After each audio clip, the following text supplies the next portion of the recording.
né? A gente está aqui no final do dia, ninguém pode dormir. Estamos na terça-feira ainda, mas se fosse lá para quinta, sexta-feira, talvez a galera já queria tomar um chopinho, uma cerveja, dar uma voltinha. Mas calma, pessoal, a semana está só começando, daqui a pouco vai chegar o final da semana, e aí todo mundo vai se divertir um pouco. Por enquanto, a gente vai aprender uma nova temática aqui sobre growth, né? Então, Edson, cada um tem seu jeito de falar. Tem gente que fala growth, tem gente que fala growth. O importante é aprender a conhecer a temática e ver como que a gente pode aplicar isso no nosso dia a dia, porque não é nada complexo, né? Então, já posso deixar aqui desde já que todos que estão aqui hoje vão poder sair com algum insight de aplicação da temática, tá bom? Vou poder falar um pouquinho mais de mim, mas antes eu queria conhecê-los, eu queria que vocês mandassem aqui no chat, por favor, o estado, a cidade, melhor dizendo, de onde estão falando, o nome da empresa, qual é o mercado que a empresa está presente, ou seja, se é uma empresa de tecnologia, se é uma empresa de serviço, um e-commerce, especifiquem ali como preferirem a empresa de vocês e o estágio também para eu ter aqui um termômetro de qual é o nosso público. Vamos separar entre MVP, que é aquela empresa que está ali numa fase inicial, com a sua primeira versão de produto ou solução indo para o mercado, e vamos separar num segundo momento em early stage, que já é aquele projeto de entre um ano e meio ou mais, que já está na sua talvez segunda versão ou segunda pivotada de produto, e vocês vão poder especificar aí para mim. Então vamos lá: cidade, nome da empresa, o setor da empresa, ou se é MVP, que é bem inicial, ou se já está em um early stage, já com pelo menos ali de 5 a 10 clientes dentro da base, numa segunda pivotada de empresa. Aí eu vou saber certinho com quem que a gente está falando aqui, mas já sei que é uma galera top. Ouvi falar, é uma galera aí que a gente vai poder aprender sobre growth hacking com muita praticidade. Então vamos lá. O Solaris está falando de Manaus, tem uma empresa de barcos elétricos em fase de protótipo, atende primeiros clientes. Legal. Robert de Salvador, Ecoreteiro, turismo, Ecoreteiro o nome da empresa, turismo ecológico cultural em MVP. Legal. Fabrício de Porto Alegre, na RIAT, Mercado de Saúde, Scale Up. Então, um projeto já bem avançado, bacana. Pessoal da Venture, Bruno Alencar de Manaus, Vanderlei de Salvador, Logmob Logística, serviços de GovTech em MVP. Show. Então, pessoal, acredito que a gente com certeza tem um público que vai poder avançar aqui na jornada de growth e a gente já vai poder começar a nossa apresentação aqui. Então, Edson, podemos? Sim, já podemos. Algumas pessoas estão entrando, mas já estou gravando aqui e posteriormente eu envio a gravação. Mas já pode iniciar. Show de bola. Então, pessoal, qual que é o meu objetivo aqui? Vou fazer um combinado com vocês hoje, tá? Se alguém já havia ouvido falar sobre a temática de growth ou está ouvindo pela primeira vez, eu quero combinar com vocês, em primeiro lugar, que vocês vão sair daqui tirados, né, sem aquela ideia de que growth é algo complexo, algo para empresas em fase extremamente avançadas, né? Então esse é o meu primeiro combinado com vocês. E o segundo combinado é que vocês já vão sair com um caminho, com um plano de ação de aplicabilidade disso na rotina de vocês, seja em fase de cultura de growth, que é alguma coisa que a gente vai entender o que é, ou infraestrutura de growth, que é a parte mais operacional da temática, tá bom? Então, fiz aqui dois combinados com vocês, e aí a gente vai seguir nesse ritmo. Eu trouxe também um PowerPoint, apenas para apoiar, para o que vocês possam visualizar um pouquinho do que eu estou falando aqui, mas o que vale mais é a nossa troca aqui, o que a gente vai poder falar sobre a temática, tá bom? Então, esse aqui é uma apresentação que eu levo para algumas startups que a gente, empresas de tecnologia, né, que a gente atende aqui na Growth Heroes. Eu vou poder falar um pouco mais do que nós fazemos propriamente. O tema é Growth Hacking, Criatividade e Análise de Dados para acelerar carreiras e negócios. Então, qual que é o lance, né, pessoal? Da onde que surgiu o Growth Hacking? O Growth Hacking surgiu de uma evolução do que se chama de marketing digital, num contexto de marketing guiado a dados. Então, o marketing digital ele ganhou muita potência a partir dos anos 2010. No Vale do Silício, isso também era uma realidade. E quando as empresas se viram em um páreo competitivo no mercado, surgiu a necessidade de sair de uma esfera de marketing de comunicação, um marketing muito mais guiado a métricas superficiais, e o que se fala de marketing antigo, né, marketing de guerrilha ou até o marketing tradicional do que a gente conhecia até os anos 2010. E com o avanço da tecnologia, isso se fez e evoluiu para um cenário de marketing guiado a dados. Então, é uma temática original da área de marketing, mas hoje ela também já está difundida para outros setores, como tecnologia, vendas, operação, sucesso do cliente, e a gente vai entender aqui porque a área de growth é uma temática holística, ou seja, uma temática que pode ser aplicada em qualquer setor da empresa, até no RH. Então, já é um disclaimer aqui para vocês entenderem que é uma temática tanto para profissionais heterogêneos, né, ou seja, profissionais que têm habilidades multidisciplinares, como para aqueles profissionais que são especialistas em uma área só. Falando um pouquinho mais da Growth Heroes, por que nós chamamos Growth Heroes, né, sendo os heróis do Growth? Nosso foco é democratizar a área de growth no Brasil. A gente se apoia em algumas empresas que também têm esse propósito, um pouco convergentes com o propósito de avanço do marketing digital no Brasil. Então, o nosso objetivo é adicionar engajamento, praticidade e performance na ponta dos profissionais de growth que estão trabalhando principalmente em empresas de tecnologia que é o setor motor de expansão dessa temática no Brasil. E esse profissional de marketing, esse profissional de growth, ele muitas vezes começa sua carreira enfrentando dificuldades, né? Como a gente bem sabe, a jornada profissional de todos aqui não é só flores, por mais que a gente quisesse, né? Mas a gente se inspirou na jornada do herói, no arquétipo do herói. Quem for de comunicação, de branding, sabe do que eu estou falando, e por isso o nome Growth Heroes, que é esse profissional que batalha, que enfrenta dificuldades, mas que no fim da história ele supera seus desafios, suas adversidades e se consagra como um gerente de growth, como um head de marketing de uma grande empresa e pode aí conquistar seus sonhos, tá bom? Então, avançando aqui, pessoal, quem é o Guilherme, né? O Guilherme é um rapaz que nasceu em Campinas, São Paulo, terminou faculdade de engenharia de produção em Londrina, Paraná, e eu atualmente moro aqui. Eu comecei a minha carreira na área de logística e comércio exterior, então trabalhei em empresas que comercializavam produtos de óleos no mundo inteiro e até passei por empresas de logística rodoviária, né, aqui no Brasil.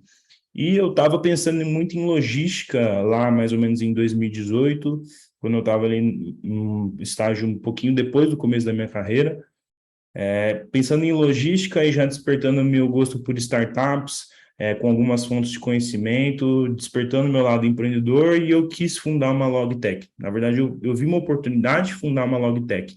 Então, eu fundei a Boom Express. Na época, a gente fazia metade do que o iFood faz hoje. Então, a gente conectava o varejo com prestadores de serviço de logística em moto, né? Então, a gente transportava qualquer volume que coubesse no box de uma moto. E foi um grande aprendizado, né? Como todo empreendedor de primeira viagem, eu tive alguns desafios, aprendi bastante, E um caso curioso é que a gente implementou a nossa solução numa startup, na época se chamava Carrinho Cheio, de um grande amigo meu, que é o Felipe Scarins. Ele abriu as portas para que a gente pudesse implementar a solução ali a título de validação.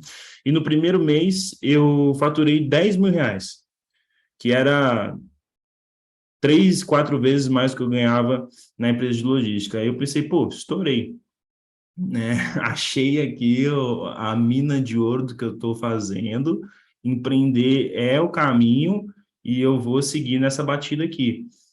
E aí, né, pobre coitado, doce ilusão. No segundo mês, o meu parceiro pulou fora, porque a gente era super júnior, a gente não suportava a, a, a, a operação dele, né? Aí no segundo mês a gente faturou R$ 3.000, no terceiro mês a gente faturou R$ 1.000, e aí a empresa fechou a sua operação em 6 meses. Então, logo depois disso, eu passei um período sabático, comecei a me especializar na área de growth e me graduei na Reforge, que é uma instituição lá do Vale do Silício, uma das principais instituições de formação em growth hacking globalmente. Eu tive aula e formação com o fundador do termo, que é o Sean Ellis, que teve uma passagem pelo Dropbox, e então fundei a Growth Heroes, né? Além disso, sou conectado com o universo de startups e tecnologia no Brasil, frequento eventos, aceleradoras, investidoras, e gosto muito da temática de branding, além desse ecossistema de performance que a gente está falando aqui, tá? Falando um pouquinho mais rapidamente da Growth Heroes, para que vocês possam entender, né? Estou falando aqui sobre a empresa, mas o que a gente faz propriamente? A Growth Heroes está caminhando para ser um SaaS de gestão de dados e experimentos na área de Growth. Então, a nossa tese é que o profissional de Growth, que cada vez mais vai estar em expansão, esse cargo nas empresas de tecnologia, ele precisa de uma ferramenta para gerir seus experimentos e gerir os dados que são os insumos para que ele possa identificar as alavancas de crescimento a partir dos experimentos. A gente vai entender todos esses termos e essas palavras-chave que eu estou falando aqui, tá? Então, hoje, o Growth Board é a nossa solução em desenvolvimento de SaaS para que esse profissional possa ter uma ferramenta para desenvolver isso internamente na empresa. Mas a gente entende que dar a ferramenta para o profissional, para a empresa, não é suficiente. Ele vai ter uma curva de aprendizagem, mas a gente quer, de fato, democratizar o que se chama Growth Hacking no Brasil. É por isso que a gente tem uma camada de educação com treinamentos para times de vendas, marketing, CS, operação e tecnologia, entenderem o que é Growth Hacking, olharem para a sua operação e verem as oportunidades que pode ser identificadas ali para aplicar a metodologia, tá bom? Pessoal, já começando aqui, falar um pouquinho sobre growth, né? Eu acho engraçado porque a minha avó, sempre que eu vou na casa dela, ela acha que eu sou atleta de golfe. Sempre que eu falo para ela que eu trabalho com growth, e ela acha que eu sou atleta de golfe. E aí, toda vez que eu vou lá, as vizinhas dela ficam, lá, chegou o atleta de golfe, sei lá o quê. E aí eu fui tentar explicar para ela o que eu fazia, né? E deixar bem claro. Eu falei, olha, vó, senta aqui, vamos conversar. Pega o café lá, né? Falei, vó, seguinte, eu trabalho com empresas de tecnologia na área de gestão de dados. E eu mostro para essas empresas como que eles podem analisar esses dados de forma mais prática e identificar os caminhos de crescimento. Sabe quando você está fazendo o seu bolo, você não coloca ali menos farinha, mais água, menos água, para que o bolo possa ficar mais fofinho, maior, menor, etc. Então, eu faço exatamente isso. Só que no meio do caminho tem muito mais dados e no fim do dia tem alguém pagando por isso. Ela falou assim, mas tem gente pagando pelos meus bolos também. Eu falei assim, então tá bom, ó, então estamos kits, né? Mas o que eu quero dizer para vocês é que o growth não é nada complicado, tá? E por que a gente fala sobre growth hacking? Exatamente por conta dessa evolução aqui, tá, pessoal? Eu já falei um pouquinho ali na introdução para vocês, mas acontece que as empresas tiveram uma evolução de motor de crescimento. Esse é um slide muito bacana para vocês tirarem em print, porque ele está um pouquinho carregado de texto e vale revisitar depois, tá? O que acontece? lá mais ou menos nos anos 2000 até 2005, o universo tradicional de empresas era muito pautado no motor de crescimento do time de vendas, que a gente conhece hoje sobre representantes de vendas que iam a campo e iriam trazendo ali as oportunidades para dentro de casa. O marketing digital mudou um pouco esse cenário. Ele se tornou o verdadeiro motor de geração de demanda das empresas, com foco em qualidade e aumento de volume dessa geração de demanda. Com a evolução da tecnologia, né, a gente pôde ver super apps, softwares super avançados sendo desenvolvidos aí. O produto, ou seja, a tecnologia começou a ser o carro-chefe de geração de demanda, começou a ser o principal motor de crescimento dessas empresas, e hoje é uma das temáticas mais faladas na área de growth, o Product-Led Growth. Manda aqui no chat para mim quem já trombou com algum conteúdo na web aí sobre PLG, Product-Led Growth, que é uma temática super requisitada pela galera que está entrando em contato pela primeira vez.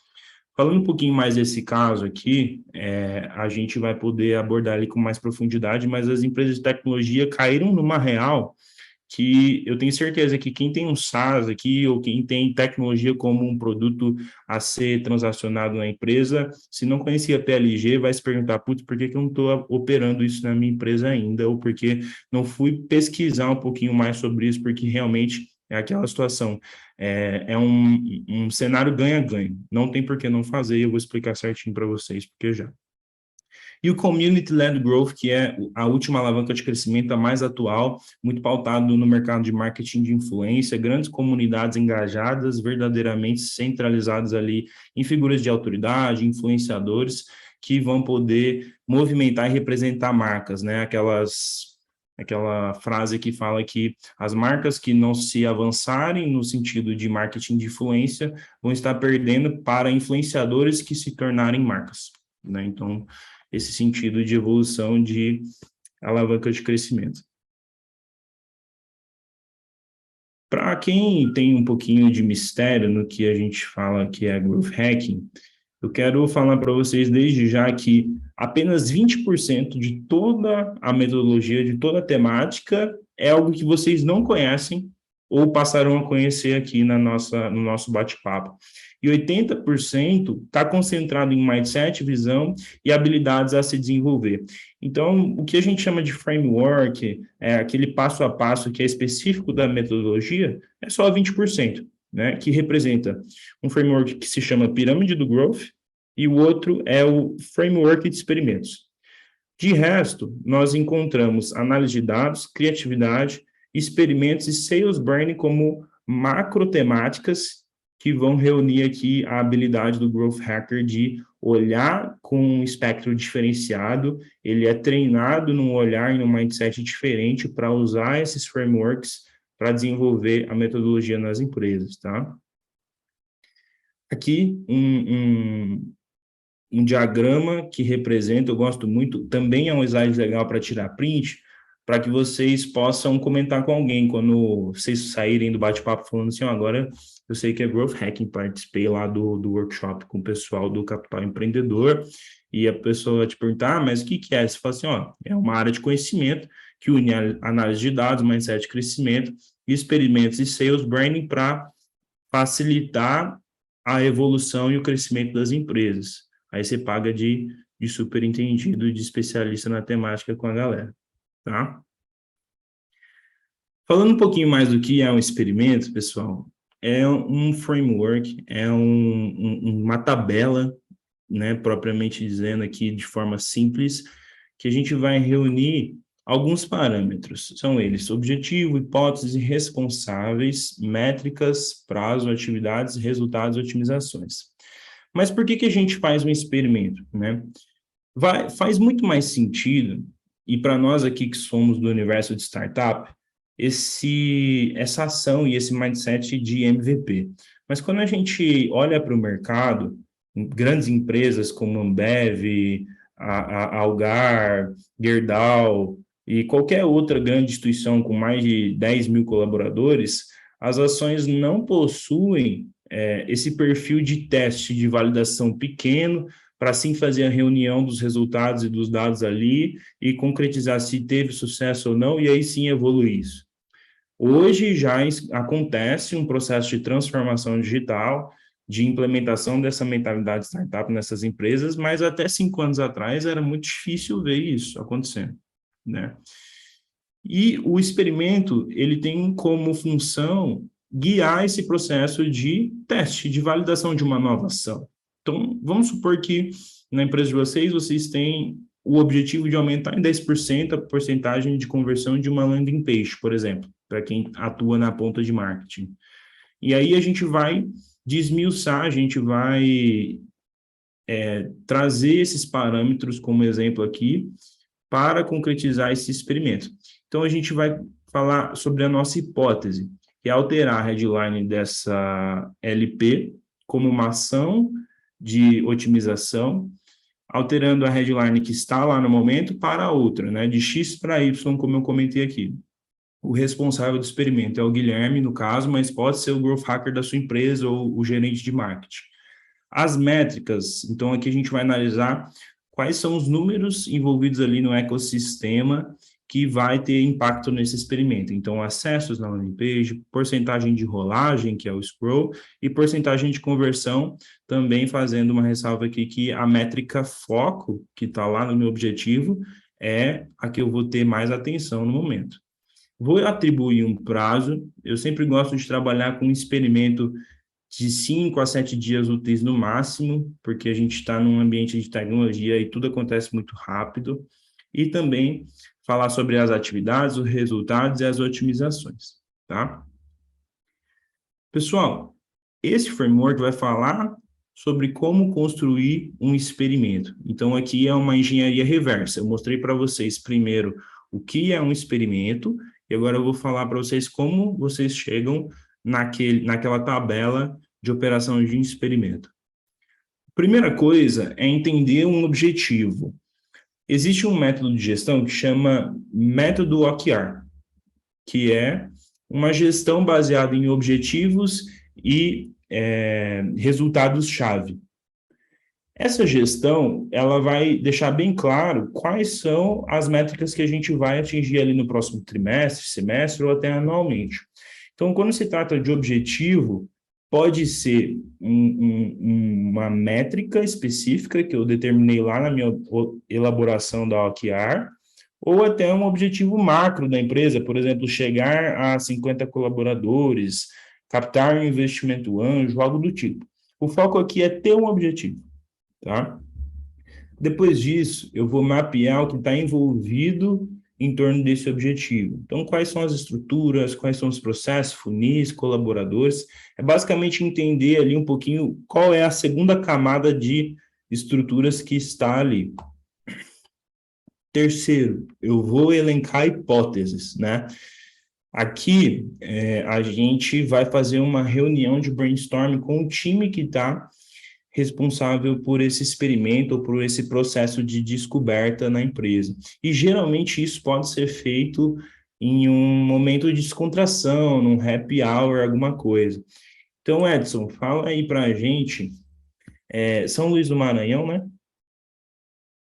Que você fica? É eu ou o outro Edson? Porque tem dois Edson. Você. Maceió, Alagoas. Maceió, perdão. Aonde que o pessoal aqui do Capital Empreendedor poderia ir fazer uma reunião de brainstorming, um happy hour num barzinho aí em Maceió? Não boteco lugar nenhum. Boteco Lugar Nenhum chama? Isso. Show de bola. Então, pessoal, como o Edson comentou ali, Boteco Lugar Nenhum, né, é um ótimo lugar para que vocês, é um perfil de lugar em qual eu me reúno com o pessoal que a gente constrói experimentos e que vocês também podem, tá bom? E, por fim, vocês vão criar os experimentos. Então, fazer essa engenharia reversa de voltar aqui nessa tabela e colocar ali nos parâmetros necessários para criar o experimento, tá bom? Pessoal, tem aqui, beleza? Alguma dúvida? Essa é a oportunidade de vocês já formatarem o treinamento aqui numa situação personalizada da empresa de vocês, colocar alguma dúvida na mesa e sair do nosso bate-papo aqui um nível acima. Então, os espertos que aproveitem. Senão, eu vou seguir.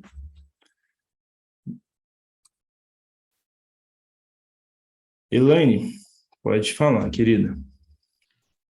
Você colocou nessa tabela aí umas pontuações, né? Esses valores, tipo impacto 6.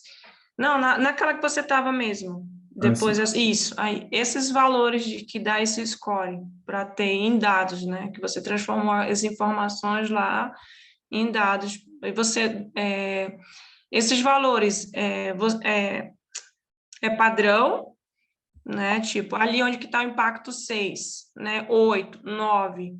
Ali poderia ser um impacto 7, 5. Quem determina esse valor? Né? Como é que é feito isso para poder chegar a esse score final? Perfeito. Então, Elaine, esse método, ele se chama ICE Score, que ele representa exatamente as iniciais ali, de impacto, confiança e facilidade. Então, a sua pergunta, ela foi até um pouquinho antes de eu passar por esse tema, mas não tem nenhum problema, eu já explico respondendo aqui, tá? O método ICE Score, ele funciona para selecionar quais são os experimentos que a gente vai colocar em campo naquele momento. Então, vamos supor que na reunião do barzinho lá, a gente levantou 30 hipóteses de possíveis soluções para mexer um ponteiro, mexer o nosso objetivo, a nossa métrica que está na mesa em análise naquele momento, tá?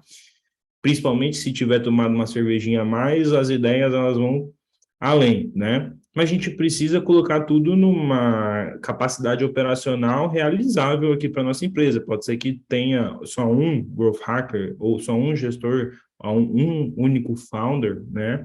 Então a gente precisa priorizar. Para priorizar, o método ICE-Score ele é muito bem representado pelo que eu chamo de metáfora da criança. O que é a metáfora da criança? Quando uma casa está pegando fogo, você pode escolher apenas, vamos supor, né, que você pode escolher apenas um objeto para ser salvo dessa casa pegando fogo. Se eu te perguntar isso, você pode falar, vou salvar meu celular, meu notebook, qualquer coisa. Agora, se tem uma criança dentro da casa, a criança se torna automaticamente o único objetivo para que você salve e tudo o resto se torna insignificante frente à criança. Então, qual que é a ideia aqui? Na hora de analisar os experimentos, você tem que encontrar a criança. O que é a criança? É aquele experimento que faz com que os outros se tornem insignificantes perante o resultado que aquele experimento vai dar. Então, qual é a pequena ação que você vai fazer que vai te dar 80% dos resultados? Qual que é esse pequeno gatilho que você às vezes vai gastar 1 hora, mas que vai ter ali uma consequência impactante? É assim que você vai se guiar para priorizar.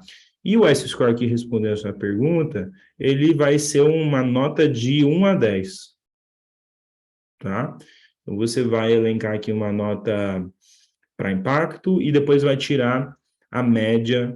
E os experimentos aqui, eles podem ir além. Aqui eu coloquei 3, mas eles podem ser vários. Beleza? Pessoal, mais alguém? Beleza, vamos seguir.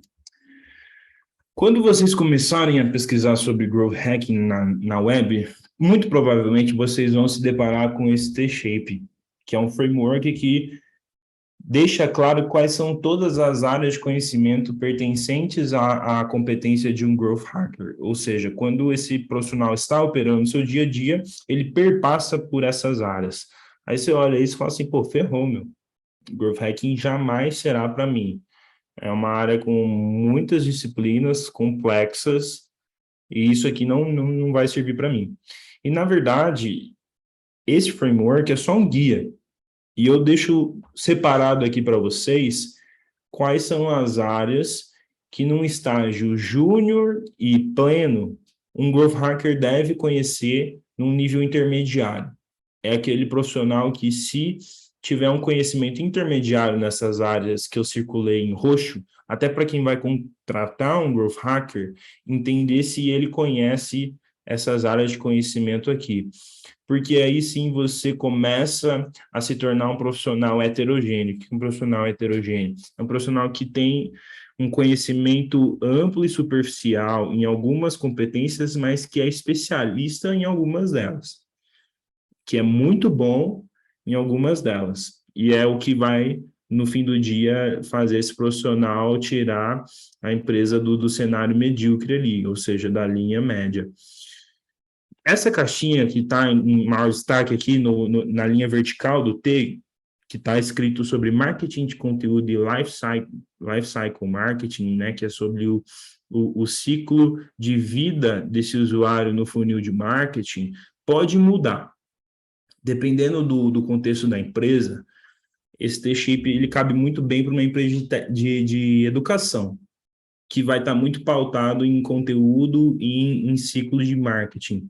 Mas se é um e-commerce, por exemplo, uma empresa de tecnologia, um SaaS, essa caixinha pode mudar e esse Growth Hacker pode se moldar, por isso que a importância de ser esse profissional T-shape, tá bom? Então, tirem um print também é um slide bacana para vocês lembrarem essas áreas que eu selecionei.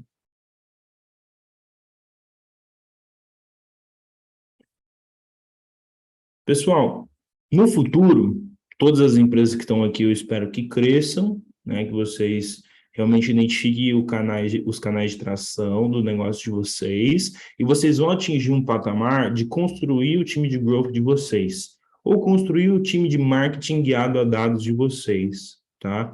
Então, muito provavelmente vocês vão começar a criar um time de marketing, mas esse time já pode ser pautado no que a gente chama de infraestrutura de growth, tá? Vou falar um pouquinho aqui para vocês o que é, como funciona uma estrutura de um time de marketing, de growth, perdão. Existe o gestor, que geralmente é o primeiro profissional da área e ele vai evangelizar a temática na empresa. Depois, em uma segunda contratação, vem um profissional que se chama Growth Master, que ele vai estar muito próximo dos experimentos. E numa terceira contratação, o Tech Guy, que é o profissional que faz o meio de campo entre o time de Growth e o time de tecnologia, solicitando criação de estruturas, páginas, ferramentas, qualquer coisa mais técnica, ele faz essa conexão com o time de tecnologia. Para realizar reuniões com o time de growth, vocês devem ter aí na empresa de vocês reuniões com sócios, fornecedores ou qualquer tipo. Para empresas que já implementam gestão ágil, vão ter as dailies, as reviews, as weeklies, as reuniões de planning, e aí vocês sabem do que eu estou falando. No time de growth, vocês também vão ter reuniões de growth, e aqui eu trouxe um passo a passo de como guiar essa reunião para revisitar os experimentos e já identificar os próximos passos muito bem feitos, né? Então, vocês vão ter um tempo para analisar os últimos experimentos, como eu falei, para discutir sobre a North Star Metric. O que é essa sigla que representa a NSM? É a métrica que está na mesa. Lembra quando a gente falou lá sobre a pirâmide do growth, que tem como primeiro passo o objetivo, que é o ponteiro que a gente está mexendo nesse momento? Que no caso lá do exemplo era a taxa de conversão da LP. Então, exatamente, aqui é sobre a North Star Metric. Num segundo momento, trazer novas ideias e priorizar no método que a gente já comentou. E, por último, vocês vão ter ideias para criar experimentos e determinar os responsáveis, né? Então, é uma reunião daquele momento de brainstorm, beleza?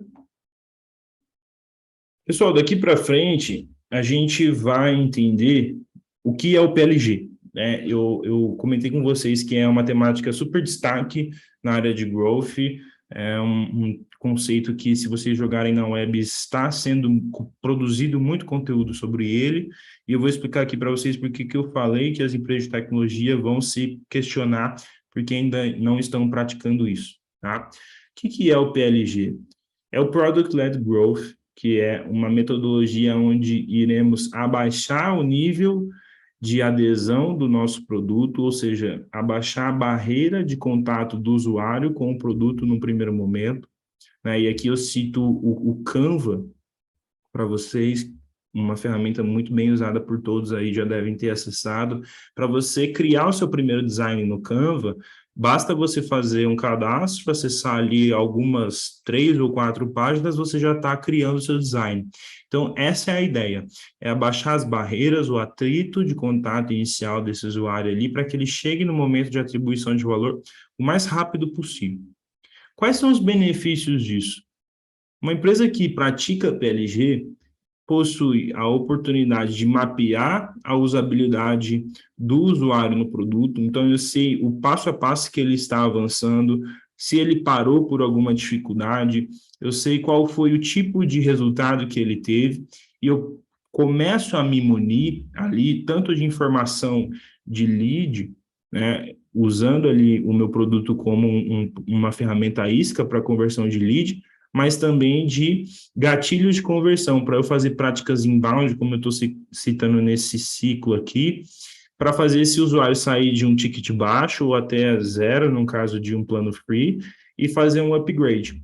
Isso pode ser feito através de um webinar, de e-mail marketing, televendas. Isso pode também ser transferido para uma prática mais tradicional e até via inside sales ali, e eventos online também, ou até eventos físicos, tendo uma análise mais prática e acessando esses usuários que estão usando o nosso produto com muito mais propriedade. Além disso, eu consigo mapear as melhorias que eu posso fazer no meu produto. Então, se esse usuário teve algum atrito, algum ponto de dificuldade, eu já vou ter claro isso para mim ali, tá bom?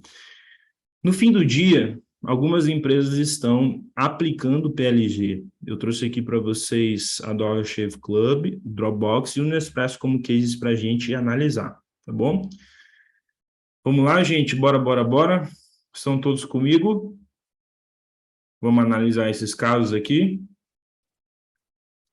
Vamos ou não vamos? Sim, vamos. Beleza, então vamos lá. O primeiro deles, antes disso, quais são os itens de sinergia entre a área de vendas e sucesso do cliente, que são dois pontos muito que ficam muito claros para nós numa prática PLG. Então, o time de vendas, como eu comentei, vai ter ali gatilhos para que ele possa chegar mais informado com o cliente, falando sobre a trajetória de usabilidade do produto que ele teve e já guiando esse cliente para um upgrade.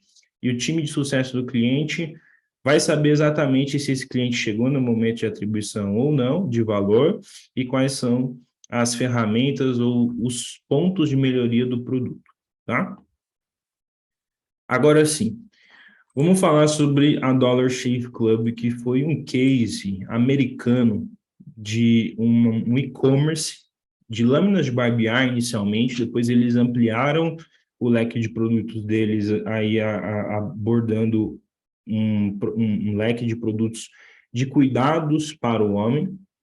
Mas como que tudo começou? Como esse case se deu início? O fundador, que é esse rapaz que está aqui na foto, ele teve a ideia genial de um comercial que ficou viral, que viralizou no mundo inteiro. Para quem é da área de comunicação, publicidade, provavelmente já viu esse comercial e ele é copiado até hoje por empresas de tecnologia, de comunicação, por várias empresas. Esses dias eu vi até o pessoal lá do Grupo Primo fazendo um anúncio muito parecido. Por quê? Ele segue um script, ele segue um passo a passo que engaja muito, ele é engraçado o comercial, e ele tem pontos de marketing de guerrilha, deteriorando o concorrente, e ele deixa muito claro quais são as propostas de valor durante esse comercial. Então, depois, joguem lá na web, comercial Dollar Shave Club, que vocês vão assistir, é bem rapidinho, super legal.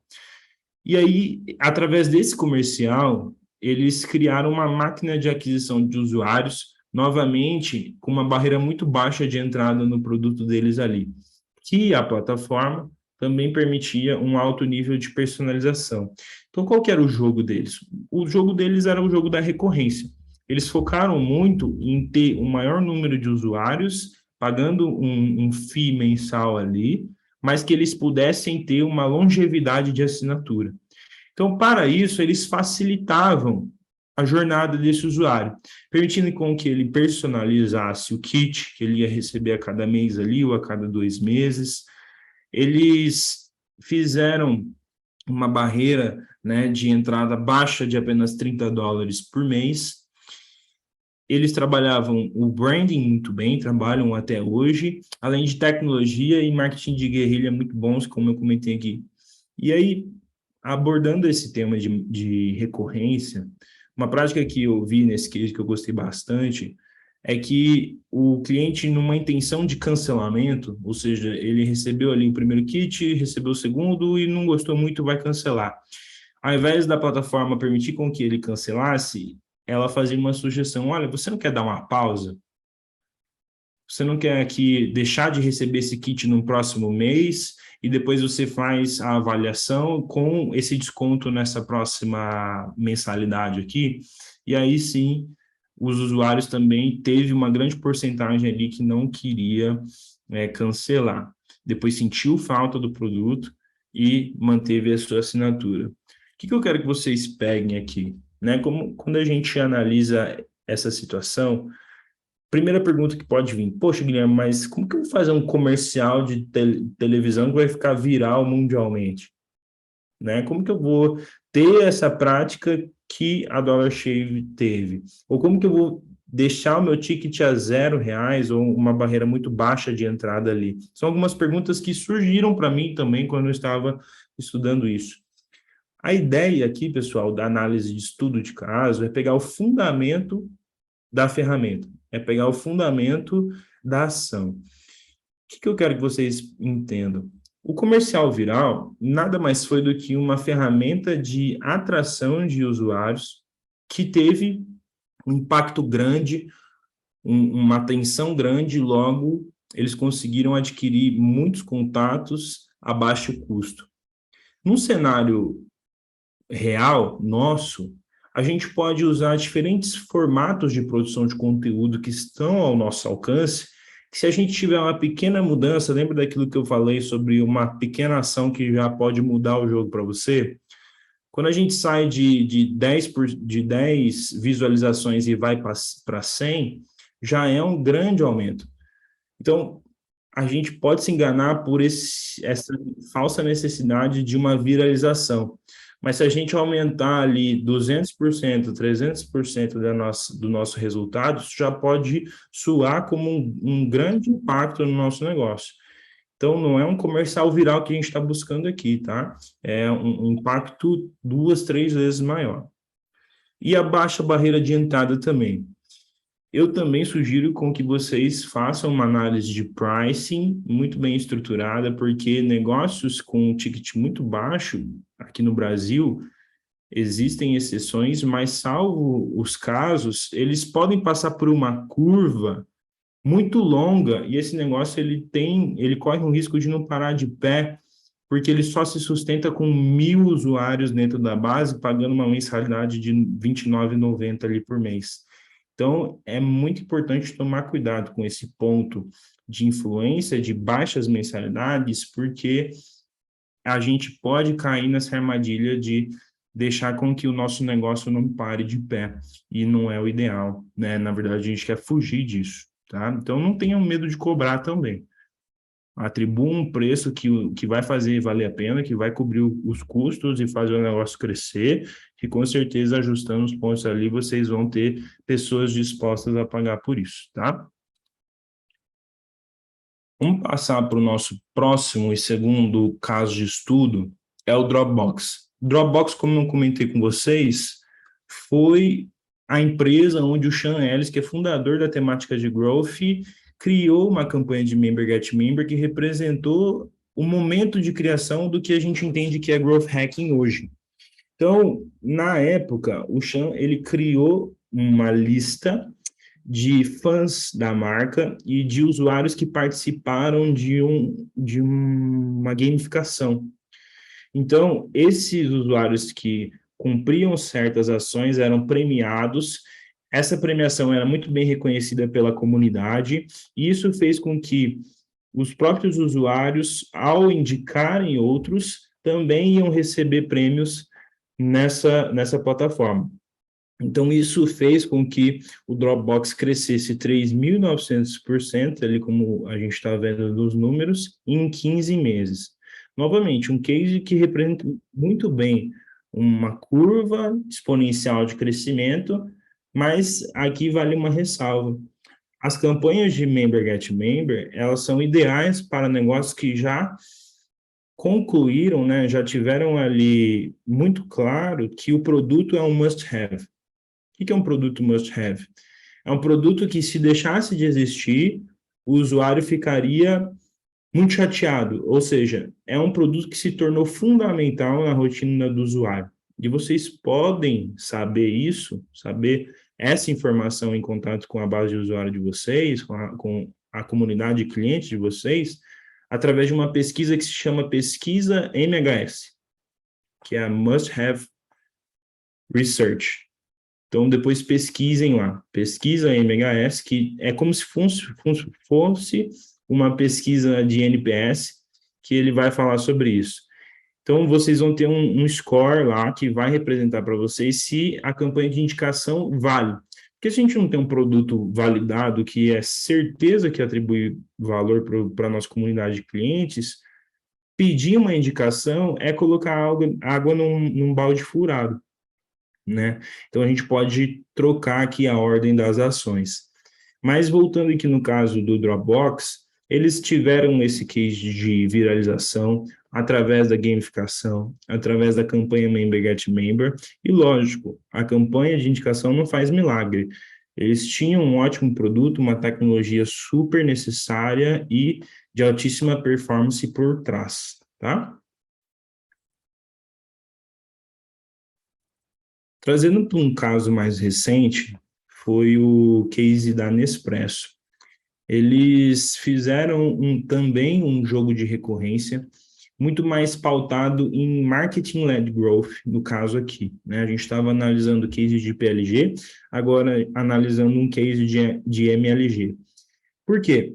A Nespresso não é uma empresa de tecnologia, como a gente estava analisando antes. A Dollar Shave Club era uma empresa de produto, era um e-commerce, mas tinha como ponto central a sua plataforma ali como um pilar muito importante na empresa, desde o dia zero.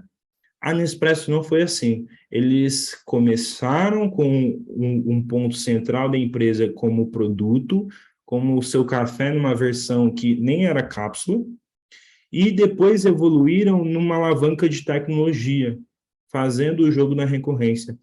Então, se vocês acessam o site da Nespresso hoje, existem banners e gatilhos ali, uma estrutura de texto, todas voltadas para direcionar para assinatura. Ou seja, guiar a base de usuários ali para serem assinantes, pagarem um FII menor do que comprar uma quantidade de caixa de cápsulas ou máquinas ali e terem esse compromisso com a empresa e essa recorrência, tá? Então, eles criaram uma plataforma, aplicativo, por trás também tem um produto campeão, é impossível falar que o café da Nespresso é muito bom em frente aos demais, então, novamente, a importância de um produto muito bom por trás, e também com um leque de mais de 15 tipos de cafeteiras por trás, 120 milhões de visitas no site, aqui acredito que é um dado mensal, tá? Além de um brand incrível. Numa alavanca de crescimento de marketing, o trabalho de marca é super importante, né? A gente está vendo aqui o design das cápsulas, a identidade visual da marca, tudo isso conta no fim do dia, tá, pessoal? Principalmente para o público consumidor final para negócios B2C, tá?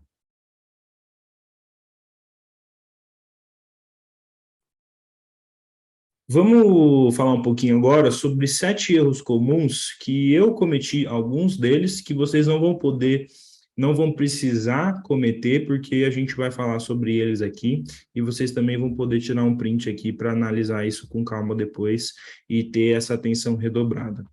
O primeiro deles, na hora de fazer growth, é experimentar pouco, porque cerca de 65% dos experimentos não dão certo, tá?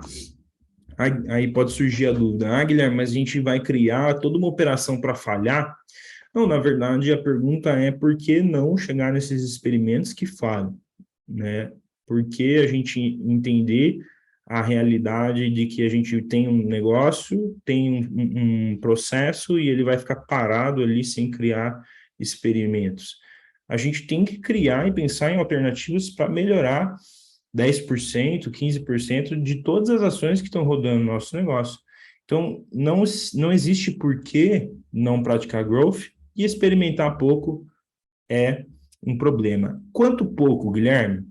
Poxa, um número que eu gosto de levar para as empresas que a gente trabalha é de 20 experimentos por mês, de início.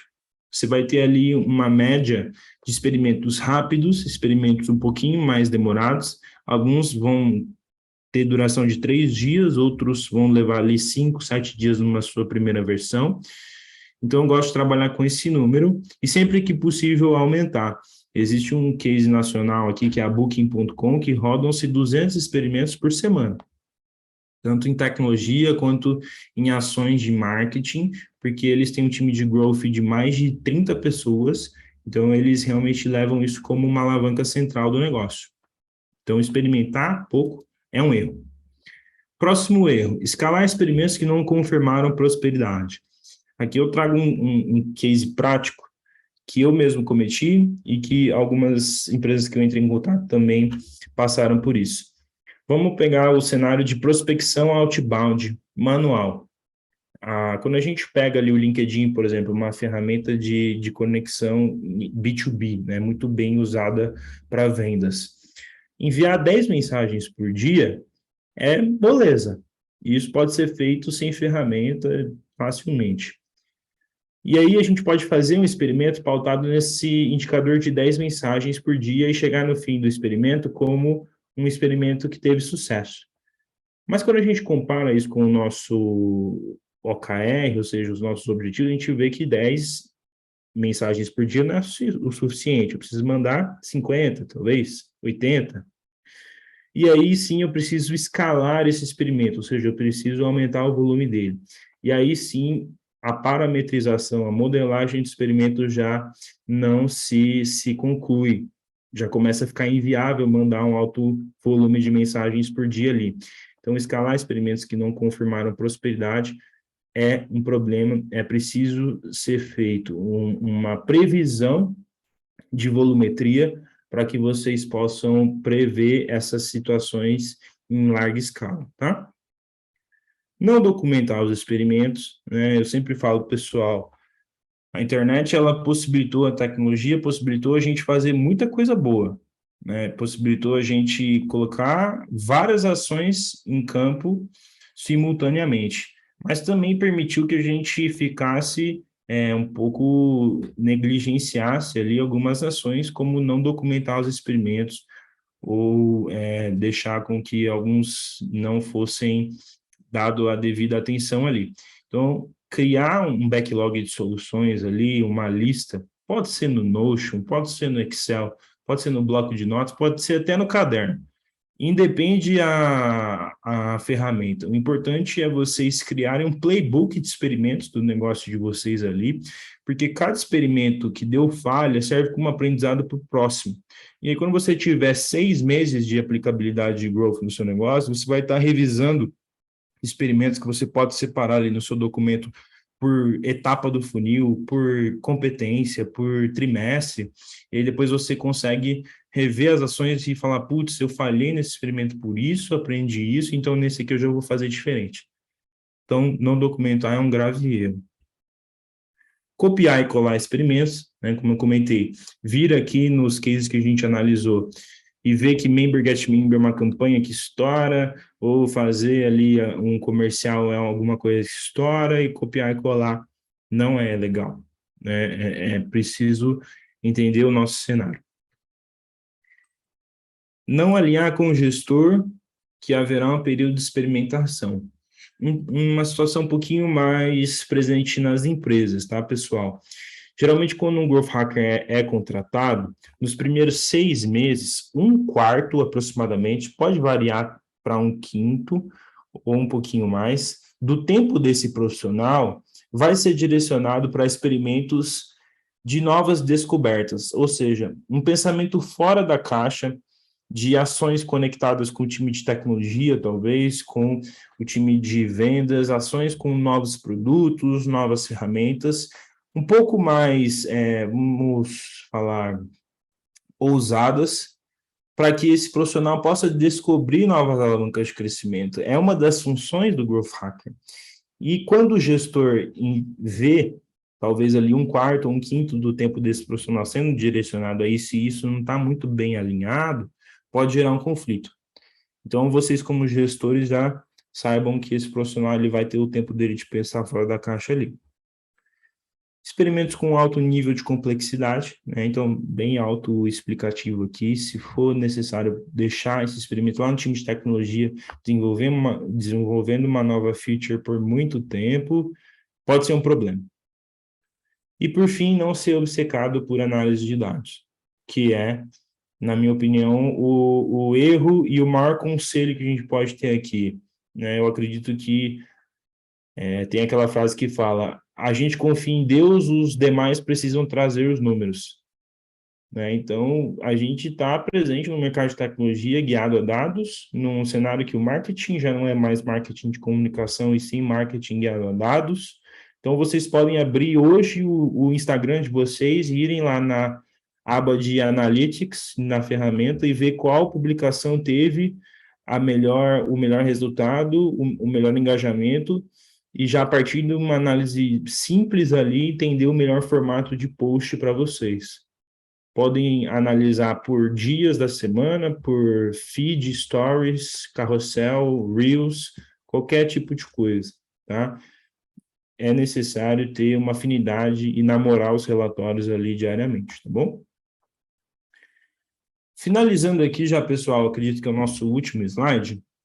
O que eu acredito que é tendência para o cenário de growth? Primeira delas, democratização dos dados. Esse movimento que a Growth Heroes também está colaborando para implementar a metodologia de growth, democratização da análise de dados nas empresas. Segundo, o poder do branding guiado a dados. Então, como eu comentei aqui, as ações as quais vocês vão poder investir um pouco mais em marca, sendo medidas e entendido o resultado disso a partir da análise dos dados e resultados. Então, investir um pouquinho mais em identidade visual, talvez um rebrand, ações com influenciadores, eventos, ou até mesmo numa pequena escala, investir ali R$ 80 para fazer um post com design mais avançado. Isso também tem como uma tendência aqui elencada por mim. Educação do mercado em práticas PLG, novamente retomando ali a tendência e essa reflexão de por que as empresas de tecnologia não atribuírem valor para o seu usuário numa barreira baixa de entrada. Aumento do número de especialistas na área de growth. Então, assim como nós temos vários especialistas de marketing digital hoje, o número de especialistas da área de growth irá aumentar. Nesse processo, a gente vai separar o joio do trigo, ou seja, separar quais são aqueles que se dizem especialistas ou qual é o profissional que realmente está vivendo o que está aplicando, e isso é um ciclo natural. Quinto, um alto nível de especialização na área. Então, como eu comentei, esses profissionais que realmente se despontarem, eles estarão sendo responsáveis pela alavanca dos próximos negócios de sucesso, os próximos negócios que vão ter a sua estrutura modificada ali pela área de growth. E, por fim, conteúdo e growth juntos. Eu acredito que o conteúdo hoje ele é uma ferramenta muito boa para você angariar novos clientes. E pode parecer um pouco batido isso, mas hoje você convidar um cliente para co-criar um conteúdo com você ou mandar uma publicação para um cliente que você está prospectando e pedir a opinião dele sobre o assunto, usar o conteúdo como uma ferramenta de prospecção e de aproximação com o seu mercado consumidor ali, ainda assim é uma alavanca muito bem praticável hoje no mercado e importantíssima, né, para criar o que a gente chama de brand awareness, que é a expansão de marca no mercado. Então, conteúdo, eu acredito que é a prática uma das mais antigas e que vai continuar sendo super com impacto muito bom junto com a área de growth, tá? Vou deixar um presente para vocês aqui. Aqui, através desse QR Code, vocês vão poder acessar uma ferramenta que é uma versão beta do nosso software, gratuitamente, de análise de dados e experimentos. Tem um framework lá para implementação da metodologia ICE Score. Também vocês vão ter acesso a alguns artigos que a gente escreveu lá no LinkedIn, a nossa newsletter Growth Minds lá no LinkedIn, que a gente traz CMOs, líderes e heads de marketing para falarem sobre o cenário que eles enxergam de tendência no mercado. E eu acredito que tem um formulário para vocês preencherem ali, eu vou pedir para vocês preencherem, sobre o que vocês acharam do nosso bate-papo de hoje, tá? Tem o link aqui embaixo para quem quiser tirar print e depois digitar o link. E aqui a gente finaliza, pessoal. Deixo aqui minha mensagem de agradecimento para vocês e comento essa frase, né, que eu acho ela muito bacana, que diz assim: as pessoas não se importam com o que você fala, elas se importam com o que você constrói. Ela pode soar um pouquinho agressiva no primeiro momento, mas se você olhar pelo espectro positivo, ela te coloca muito num senso de realidade para te questionar e provocar. Poxa, quais são as ações que você tirou do papel e realmente executou?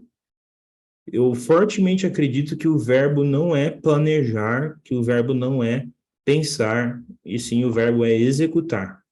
Então, tirando o lado coach talk da passagem aqui, sem querer ser papo de coach, realmente no fim do dia, o que vale, o que vai dar resultado para a gente, que vai ser colocado como mais um tijolinho ali na nossa estrutura, é o que a gente tira do papel e coloca no mercado.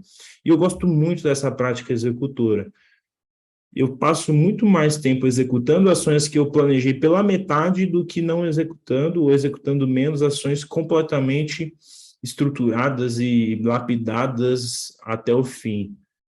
Porque no fim do dia é no campo que as melhores ações são validadas. Então, larga a mão de ficar tentando estruturar tudo perfeitamente, nunca vai estar perfeito. Quando você achar que está perfeito, existem 1000 coisas muito melhores do que você está criando, e leva logo isso para o mercado, leva logo isso à operação, que você vai ter muito mais resultado, tá bom? Aí eu vou deixar aqui nossas redes sociais, novamente agradecer para vocês, e deixo um espaço de dúvidas aqui para vocês.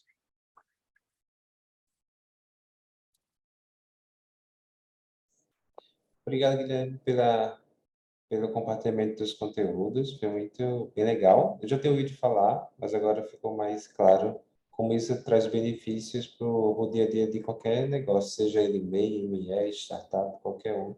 Ele é bem legal. E agora, eu queria que vocês que estão aí, né, se vocês querem tirar alguma dúvida específica do conteúdo que foi aplicado, pode levantar a mão. Eu vou fazer até aqui um teste. Só levantar a mão aqui, ó, que aparece na tela, para a gente fazer na ordem de prioridade. E aí a gente vai, no decorrer do processo, fazer as perguntas. Eu vou começar puxando, tá, Guilherme? Então, eu já tenho uma dúvida. Me tira uma dúvida. Para quem tem um negócio, hipoteticamente em MEI, que é o microempreendedor individual, é um negócio que ainda está naquele processo que tem poucos clientes, né? Ou é uma coisa mais informal. É possível aplicar? Sim, eu gosto de separar essa resposta, diferenciando o que eu chamo de cultura de growth e infraestrutura de growth. A cultura de growth pode ser aplicada desde o dia zero para um fundador solo, que vai estar muito pautado em analisar exatamente aquele ponto que eu comentei. Qual é a pequena ação que eu posso fazer que vai ter ali um resultado desproporcional perante o meu esforço, né? Então, muito o teorema de Pareto. 20% das ações que eu faço que vão me levar a 80% dos resultados. E aí, para que a gente possa chegar nisso, é um trabalho de construção ali do que eu chamo de objetivos centrais, né? Então, sentar ali com o seu planejamento e levantar as suas métricas-chave e depois passar por um processo de entender qual é a criança, né? Lembra que a gente comentou sobre a metáfora da criança? Qual é a ação que ela se mostra infinitamente mais eficaz que as demais?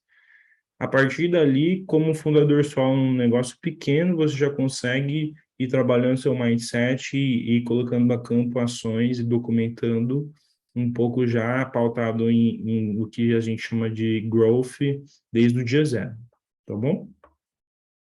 Ah, massa. Show de bola. Bruno Alicate, tá com a mão levantada? Boa noite, pessoal. Boa noite, Guilherme. Minha dúvida é a seguinte: a nossa startup é o Job, e ela é um marketplace de serviços, tipo o VetNinja, o Orkana, né? Então, a gente vai abraçar essa bandeira aqui no norte e a gente vê um mercado muito carente desse tipo de solução aqui no norte, né? Aí eu queria uma sugestão. Como a nossa solução ela é uma solução híbrida, né? Ela pode ser B2C e B2B, né? A gente tem uma estratégia de atender também o B2B com demandas específicas para períodos de alta demanda, tipo um restaurante que precisa de garçom, tipo um mercado que precisa de estoquista, né? Então, qual o tipo de estratégia que você vê mais voltada no growth? Tipo assim, experimentos mais curtos, experimentos mais longos, o que que você sugere? Quando você estava comentando, Bruno, eu lembrei muito do caso da Tigre e da Manco, que são empresas ali de insumos de construção, pertencentes ali ao mercado de construção civil, né? A Tigre é mais antiga que a Manco. A Tigre já estava estabelecida no mercado e ela tinha como foco os revendedores. Era uma empresa de atacado que fornecia os materiais e tinha contratos com as casas de materiais de construção. E aí a Manco veio no mercado com um desafio muito grande de quebrar essa estabilidade da Tigre e ela analisou qual é a ponta influenciadora do intermediário ali, que seriam as casas de material de construção. E no fim do dia, ela teve várias ações focadas em fidelizar, influenciar e atribuir muito valor para o pedreiro, para o cara que estava lá na ponta, recomendando para o financiador ali, para o dono do imóvel, às vezes, ou para o mestre de obra, que ia recomendar a compra dos produtos. Então, quando a folha de pedido chegava na mão desse representante, desse profissional que estava na ponta, ele já tinha todo um trabalho de fidelidade da Manco e ele chegava na casa de material de construção falando, não, eu só compro a Manco, eu só consumo a Manco. Então, eles entenderam um pouquinho dessa cadeia e tiveram uma estratégia de abordagem de um ponto diferente, tá? Lógico que quando a gente olha isso no seu cenário atual, você pode ter inúmeras possibilidades. Mas eu acredito que num modelo de marketplace, você tem que analisar qual dos dois lados. Eu sempre falo que marketplace são dois business em um só. Qual dos dois lados você pode ter um resultado desproporcional às suas ações? E aí, novamente, entender essa infraestrutura de dados, como está construído esse OKR, essas métricas-chave, e criar ali uma lista de hipóteses de experimentos que você pode criar para que esse resultado seja desproporcional. E aí, uma vez que um dos lados provar prosperidade, você tiver ali alguns experimentos já tendo um resultado um pouquinho mais eficiente, eu focaria nessas ações, eu focaria nessa esfera do business ali que vai te trazer alguns resultados proporcionais. Legal? Outra dúvida que veio aqui durante a tua fala foi essa questão esse conteúdo é legal, mas eu fiquei com uma dúvida referente ao seguinte. Quando é uma empresa pequena, a gente consegue replicar a metodologia para todo mundo, né? Porque todo mundo ali está naquele processo. Agora, digamos que eu tenho uma empresa maior, tipo assim, o meu negócio está com 5 a 10 pessoas. Qual o impacto que isso tem no dia a dia, caso aquela pessoa que está lá naquela ponta vendendo não tenha a mesma mentalidade que aquele líder, né, aquele CEO, aquele fundador do negócio tem referente ao growth? Porque não adianta, tipo, pensando aqui no ponto de vista, tipo, 3 pessoas do time têm essa mentalidade que é importante obter esses dados e depois converter esses dados em resultados, só que aquela pessoa que está lá na ponta, né, que está naquela parte mais de uma operacional do dia a dia, não entende esse processo. Então, assim, como é que isso influencia no dia a dia, Guilherme? Essa questão de mentalidade de growth. Se umas pessoas têm e outras pessoas da equipe não têm. E como resolver isso, assim, no dia a dia? Então, Edson, eu acredito que está muito conectado à cultura que vai sendo criada ali no negócio, né? E aí a gente pode entrar numa seara sobre o que representa a cultura organizacional, que está muito pautado no perfil dos colaboradores ali que você vai contratar. É fundamental, se você quer construir uma cultura de growth, e que é uma sugestão muito valiosa para os negócios que querem crescer, contratar profissionais que tenham mentalidades data-driven, que já tenham ali alguns indícios ou até experiência, que é o melhor dos casos, passando por etapas de construção de mentalidade data-driven. Então, acredito que o ponto de virada nessa sua pergunta não está em mudar o mindset de quem já está na empresa. É não contratar a galera que vai entrar com uma mentalidade errada desde o dia zero já, né? Então, ao invés de ter esse esforço de mudar o mindset, é não permitir com que esse mindset errado entre. Mas vamos entender que esse mindset, por um acaso, entrou e a gente tem um desafio de evangelizar o growth hacking dentro das empresas. Geralmente, ele pode vir num modelo bottom-top, né, que é um modelo começando ali com um growth hacker analista, desenvolvendo essa metodologia e ser pulverizado de baixo para cima até o C-level. A minha sugestão é que, se você for esse cara, você comece a criar ações ali de encontros, bate-papos, webinários, ações com que você pode ter impacto na base consumidora ou na empresa por conta própria. O que você puder fazer sem autorização, vai para frente. E até se puder furar um pouquinho ali a autorização, mesmo com boa intenção, no fim do dia você vai conseguir provar que a atuação ali para trazer uma temática de growth foi bem praticada. Que por bem ou por mal, você vai pulverizando e vai falando sobre isso na empresa. Agora, se isso é top-bottom, se é o CEO trazendo essa cultura para a empresa, aí fica um trabalho um pouco mais fácil, porque aí é o cara que consegue estruturar reuniões para falar só sobre isso, all hands, que a gente chama que são aqueles bate-papos com toda a empresa, para discutir isso, criar eventos online e tudo mais. Então, é um pouquinho dessa visão que eu tenho para implementar a cultura de growth e visão, mindset nas empresas. Legal. Aqui em Maceió, tem até um exemplo disso que aconteceu, e aí você falando isso agora que veio, eu lembrei isso, né? Eu não sei na cidade de vocês, mas aqui em Maceió é muito comum, quando você está dirigindo de carro para nos semáforos, ter várias pessoas ali apresentando o seu produto ou serviço, né? Seja doces, seja alguém fazendo uma apresentação artística. E aí teve um cara que me surpreendeu, e aí depois eu fui procurar ele, né? Ele estava com uma caixa de ferramenta, isso no trânsito. E aí ele foi passando lá. Aí, se eu posso apresentar minhas ferramentas, eu disse, como assim, o que é isso, ferramenta? E aí, quando eu apresentou as ferramentas, era chocolates. E ele disse, olha, isso aqui é uma ferramenta que vai ajudar no seu dia a dia a ter essa luz e tal. E me surpreendeu totalmente, porque eu disse, caraca, como assim?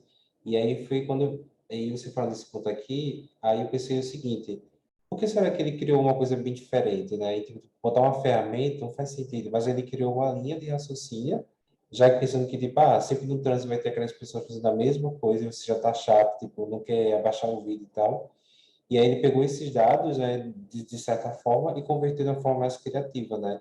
Então, eu acredito que ele usou o Growth, e não sabe o que é isso, né? Mas eu acredito que ele usou isso porque ele sabe que é um processo repetido ali no dia a dia, mas ele pegou uma caixa de ferramenta e usou a criatividade para converter isso em vendas. Aí eu comprei, óbvio, comprei o chocolate dele.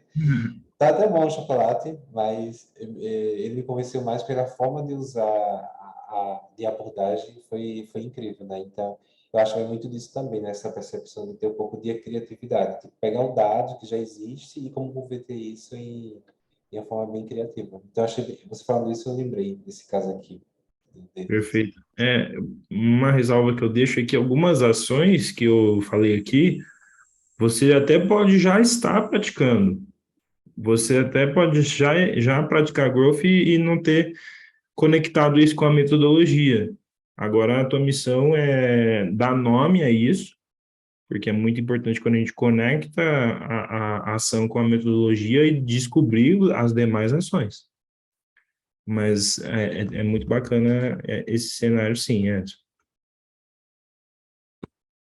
É isso, então. Então, mas alguém tem alguma pergunta mais específica? O Wilson, a Pamela, Bruno, Fabrício, Elaine, o Vanderlei.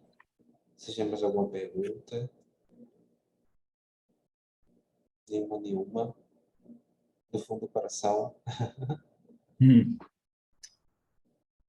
Então, Edson, antes da gente finalizar, eu queria fazer um rápido vídeo aqui para o pessoal do nosso Instagram. Eu falo um pouquinho sobre o nosso bate-papo de hoje, pego um feedback seu, pode ser? E aí a galera aqui também depois vai poder repostar lá. Ah, você vai rodar o vídeo agora? Eu vou fazer com o meu celular aqui. Ah, beleza. Eu vou só paralisar a transmissão, porque aí o YouTube pode derrubar para direitos autorais. Aí eu vou só paralisar aqui a gravação, tá? O contato, mas vou deixar aqui no chat para vocês me acessarem lá.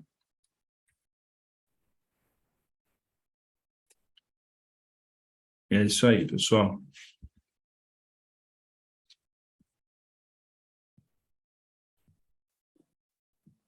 Muito bom, muito bom.